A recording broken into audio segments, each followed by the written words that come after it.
Okay, so we're going to continue on with chapter 1.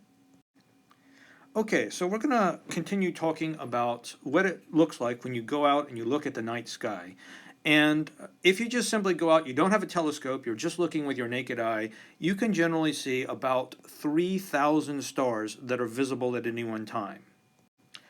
Now, if you live in a city and you've gone outside and looked up at the night sky, you may think I'm crazy to claim that 3,000 stars are visible, because you may not be able to see anywhere near that much.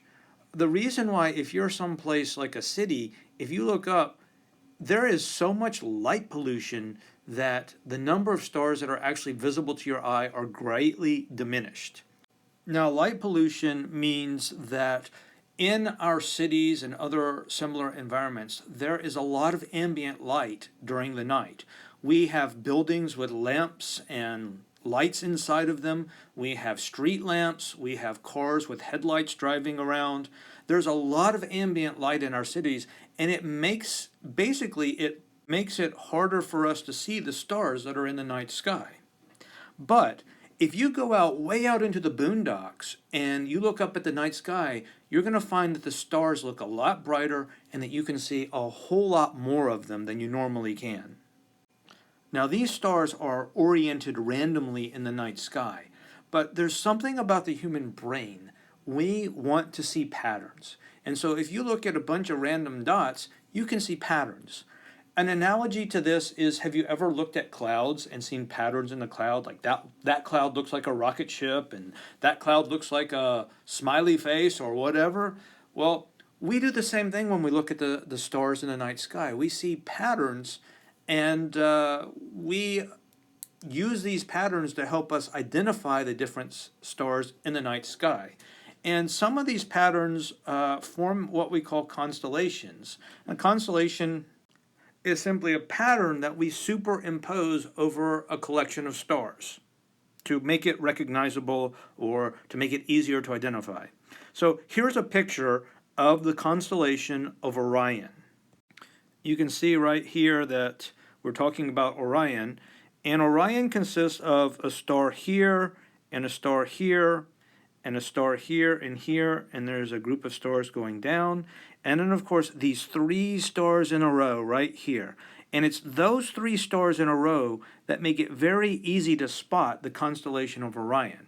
Now, if you look at those stars, you might see different patterns from what other people see, but the ancient Greeks, they basically created the pattern of a body, and they named it in honor of the mythological character Orion.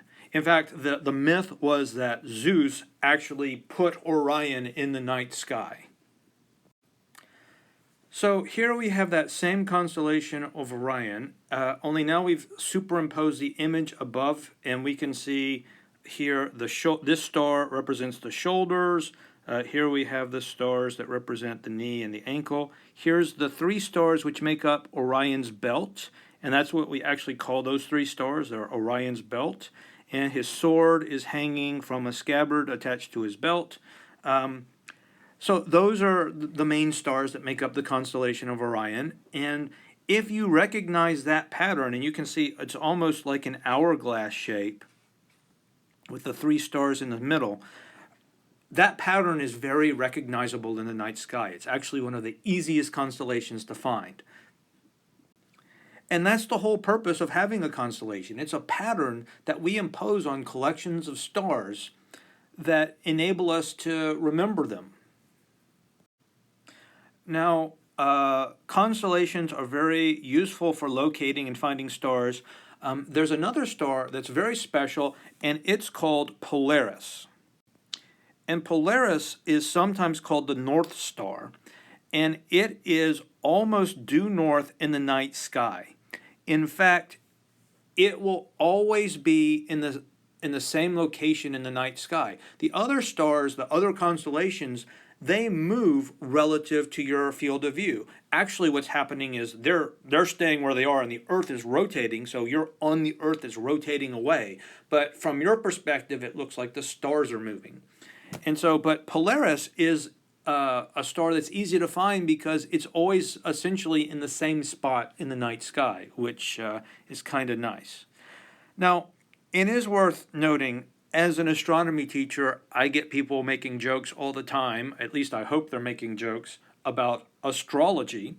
Astrology, of course, is the idea of horoscopes, and if you're an Aries or a Taurus, that somehow the stars have influence over your life and they're directing your life and controlling you in some way.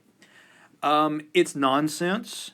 It's completely useless, and it's just simply not true. And, it's completely useless in the sense that it has no real predictive value. You cannot look to an astrologer to know what's going to happen in the future because they just don't. But if you think horoscopes are fun and you like reading your horoscope in the newspaper or online or whatever, that's fine. That's just, a game or whatever. But in terms of having scientific value, astrology has none.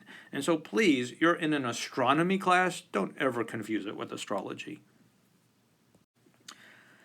Now, one of the things that's interesting, when ancient people looked up at the night sky and they saw the stars, they didn't have any idea what they were. It was a long time before it was recognized that the stars in the night sky are basically suns like our sun, just very far away. And they didn't even know that different stars were different distances from us. Because when you look up at the night sky, if you look at two different stars, there's no way just from looking at them that you can tell which one is closer or which one is further away. And in fact, ancient people didn't even think about that they might be closer or further away. They basically thought that the stars were all the same distance away. And in a lot of different ancient mythologies, there's this idea that there's sort of a dome over the earth. And so you might have the earth here, and there might be a dome on top of the earth. And their idea was that the stars were painted on the dome, and they would be basically, if you were standing here, all of the stars would be the same distance from you in the night sky. But of course, we now know that that's not the case, and here we have an image, and this image is a little bit confusing, so I wanted to try to explain it. So here's the Earth. Obviously, the Earth is right here, and there are all these different stars that are different distances from the Earth. But someone that's on the Earth, they can't tell that the stars are different distances. So this red star and this blue star here, you would imagine them being the same distance away from you. And so all the different stars, it's almost, in terms of what you see, it just looks like they're all sort of painted on this one segment here. And you can see, if I look at the center part, here's a star, and there's a star right next to it. They look very close together, but in reality, this star is this distance away, and this star is this much bigger distance away, so they're actually very far apart from one another. And these outermost stars, this star and that star, that is this star and that star, are actually much closer than either of these two stars to the middle star, which is very far away from both of those. And so the distances that we see in the night sky can be very deceiving.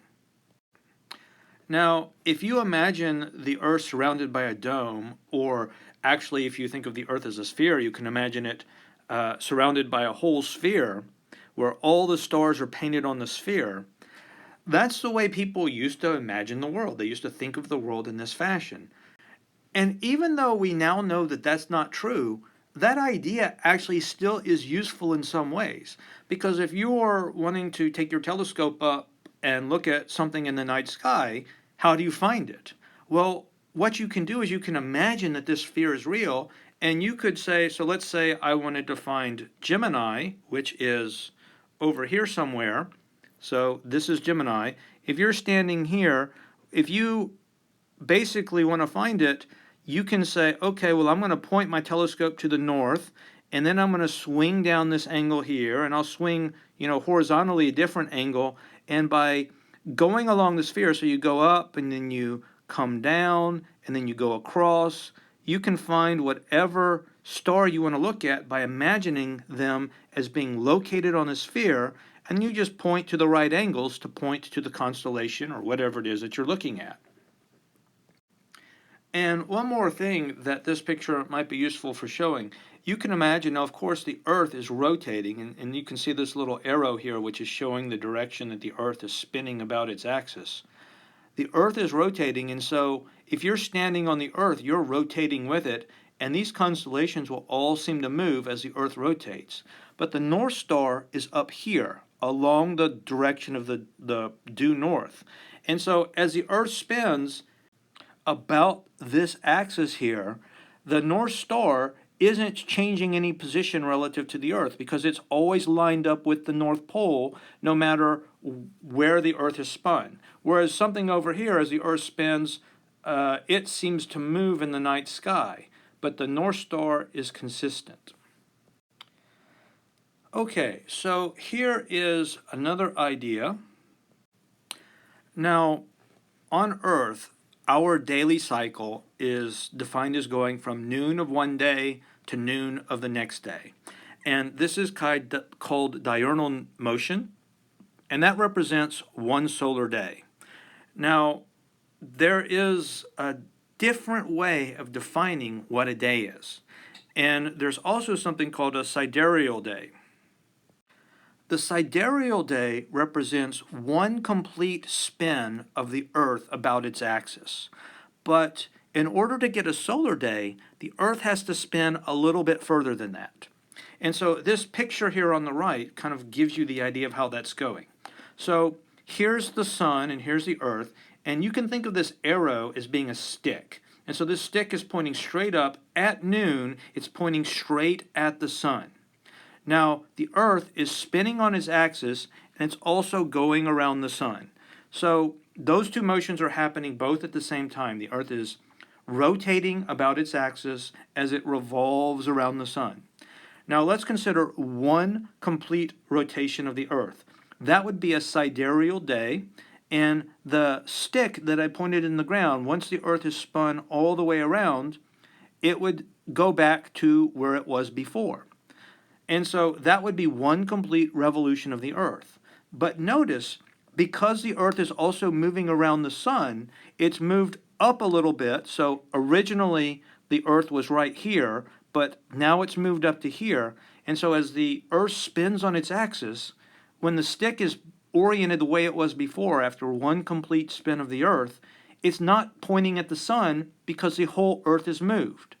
And so in order for the stick to be pointing at the sun, the Earth has to rotate a little bit more than one complete time around. And so when the stick is lined up with the sun again, that is noon again, and you have completed one solar day.